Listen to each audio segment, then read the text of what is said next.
മക്കൾസ്, ബാബു സാറാണേ. എല്ലാവർക്കും പുതിയൊരു വീഡിയോയിലേക്ക് സ്വാഗതം.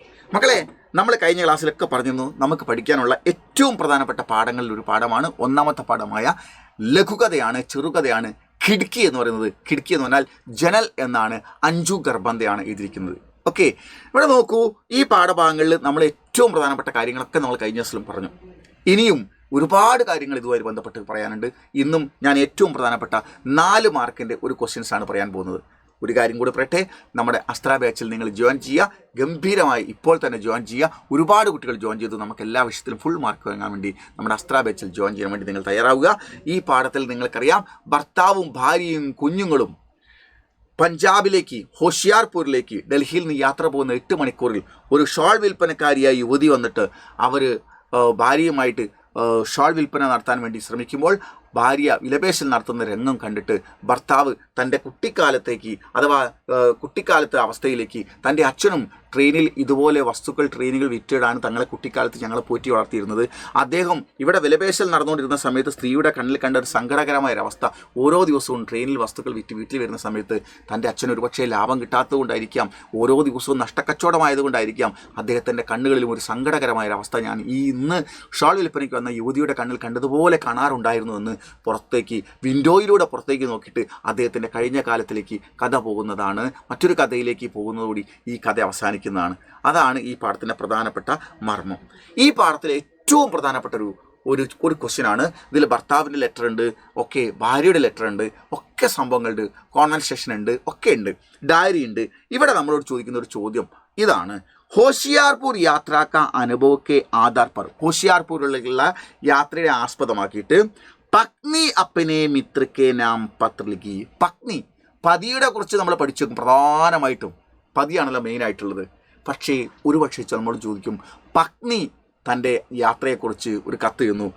പത്ര തയ്യാറാക്കറി, ആ കത്ത് തയ്യാറാക്കാൻ അവർക്ക് എഴുതാൻ കാരണമുണ്ട്. കാരണം അവർ ഷോൾ വാങ്ങിയിട്ടുണ്ട്, വേറെ ആർക്കൊക്കെ നൽകുക എന്നുള്ള ഉദ്ദേശത്തും കൂടിയാണ് ഈ ഷോൾ വാങ്ങിയിരിക്കുന്നത്. അപ്പോൾ അവരുടെ കത്ത് ഇങ്ങനെയാണ്. ആ കത്ത് എഴുതേണ്ടത്. അതിനെ ഞാൻ വലുതാക്കി കാണിച്ചുതരാം. നോക്കൂ, കത്ത് എഴുതുന്ന സമയത്ത് വലതുവശത്ത് സ്ഥാൻ താരിഖ്, സ്ഥലം തീയതി നമ്മൾ എഴുതണം. അതിന് നമ്മൾ സ്ഥാൻ താരിഖ് എന്ന് എഴുതിയാൽ മതി, കഥാപാത്രങ്ങളൊക്കെ ആയതുകൊണ്ട്. ഓക്കെ, എന്നിട്ട് നോക്കൂ, കത്ത് എഴുതുമ്പോൾ 3 പാരഗ്രാഫ് ഉണ്ടായിരിക്കണം. ഒന്നൊരു ഇൻട്രൊഡക്ഷൻ ആണ്, പിന്നീട് കണ്ടന്റ് ആണ്, അവസാനം കൺക്ലൂഷൻ ആണ്. ഓക്കെ, അവിടെ നോക്കൂ. തും കൈസേ ഹോ, എന്തൊക്കെയുണ്ട് വിശേഷങ്ങൾ? ടീക്ക് ഹെന, സുഖം തന്നെയല്ലേ? അബ് ഇപ്പോൾ ഞാൻ സപരിവാർ, സകുടുംബം ഹോഷിയാർപൂർ മേഹും, ഹോഷിയാർപൂരിലാണുള്ളത്. അതായത് എൻ്റെ ഭർത്താവുണ്ട്, 2 കുഞ്ഞുങ്ങളുണ്ട്, ഞാൻ കുടുംബസമേത ഹോഷിയാർപൂരിലാണുള്ളത്. മേരാ മൻ മേ, എൻ്റെ മനസ്സിൽ തേരി യാദ് ആയി, തേരി നിന്നെക്കുറിച്ചുള്ള യാദ് ഓർമ്മ ആയി വന്നു, നിന്നെക്കുറിച്ചുള്ള ഓർമ്മ വന്നു. ഇസ്ലിയെ, ഇതുകൊണ്ട് യഹ് പത്ര, ഈ കത്ത് ലിഗ് രഹീഹും, എഴുതിക്കൊണ്ടേയിരിക്കുകയാണ്. താൽക്കാലിക വർത്തമാനകാലം എഴുതുന്ന സമയത്തുള്ള അവർ ചിന്തയാണ്. ഹം കൽ യഹാം പഹുഞ്ചെ. ഹം, കൽ എന്ന വാക്കിന് നാളെ എന്നൊരർത്ഥമുണ്ട്, ഇന്നലെ എന്നർത്ഥമുണ്ട്. ഹം കൽ യഹാം പഹുഞ്ചെ, ഞങ്ങൾ ഇന്നലെ ഇവിടെ എത്തി. നാളെ ഇവിടെ എത്തി എന്ന് പറയില്ലല്ലോ, ഇന്നലെ ഇവിടെ എത്തി. എന്നിട്ടോ പതി കെ പരിവാർ കി, ഭർത്താവിൻ്റെ ഫാമിലിയിലെ ഷാദിമേ, വിവാഹത്തിൽ ഭാഗ് ലേനെ കെ ബാദ്, പങ്കെടുത്തതിന് ശേഷം, ഭാഗ് ലേനെ കെ ബാദ്, പങ്കെടുത്തതിന് ശേഷം 2 ദിനസെ, 2 ദിവസം കഴിഞ്ഞിട്ട് ദില്ലി വാപ്പസ് ആയെങ്കിൽ, ഞങ്ങൾ ഡൽഹിയിലേക്ക് തിരിച്ചു വരും. ഇതർ ആത്തേ സമയം, ഇങ്ങോട്ടേക്ക് വരുന്ന സമയത്ത് റെയിൽഗാഡിസെ, ട്രെയിനിൽ വെച്ചിട്ട് മേനെ, ഞാൻ കശ്മീരി ഷോൾ ഖരീദി, കശ്മീരി ഷോൾ വാങ്ങുകയുണ്ടായി. ഷാൾ വാലി യുവതീനെ, ആ ഷാൾ വിൽപ്പനക്കാരിയായ യുവതി, ഏക് പീസ്, ഒരു പീസിന് 250 അല്ലെ 250 രൂപ, റുപ്പയെ ദാം ബോലീതി, റുപ്പയെ രൂപ ദാം വില ബോലീതി പറഞ്ഞിരുന്നു. അങ്ങനെ വന്നപ്പോൾ തോൾ മോൾ കർക്കെ, വിലപേശൽ നടത്തിയിട്ട് ഞാൻ 150 രൂപയ്ക്ക്, 150 രൂപയുടെ 150 രൂപയ്ക്ക് ഹിസാബ് സെ, 150 രൂപ എന്ന ഹിസാബ് തോതിൽ അഥവാ കണക്ക് പ്രകാരം 750 രൂപയെ ദേക്കർ, 750 രൂപ കൊടുത്തിട്ട് 5 ഷോൾ ഖരീദി, ഞാനൊരു 5 ഷോൾ വാങ്ങി. ആ കാര്യം നിന്നെ അറിയിക്കാനല്ല, പക്ഷെ അതിലൊരു കാര്യം നിന്നെ അറിയിക്കാൻ വേണ്ടിയ കത്ത് ചെയ്യുന്നത്. എന്ത്? ഏക് ഷോൾ, അതിലൊരു ഷോൾ തുമാരേ ലിയേ ഹേ, നിനക്കുള്ളതാണ്. ഷോൾ തോ ബഹുത് സുന്ദർ ഹേ, ഷോൾ ആകട്ടെ അടിപൊളി സുന്ദരമാണ്.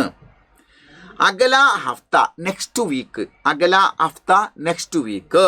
ജബ് എപ്പോൾ തും നീ ചുട്ടി പർ അവധിയിൽ ഗാവ് മേ ആയെങ്കിൽ ഗ്രാമത്തിലേക്ക് വരുന്നത്, തബ് അപ്പോൾ ജറൂർ തീർച്ചയായിട്ടും ഗർ ആന എൻ്റെ വീട്ടിലേക്ക് വരണം. എന്തിനാണ് നിനക്ക് ഞാൻ സാരി തരാന്നുള്ള അർത്ഥം.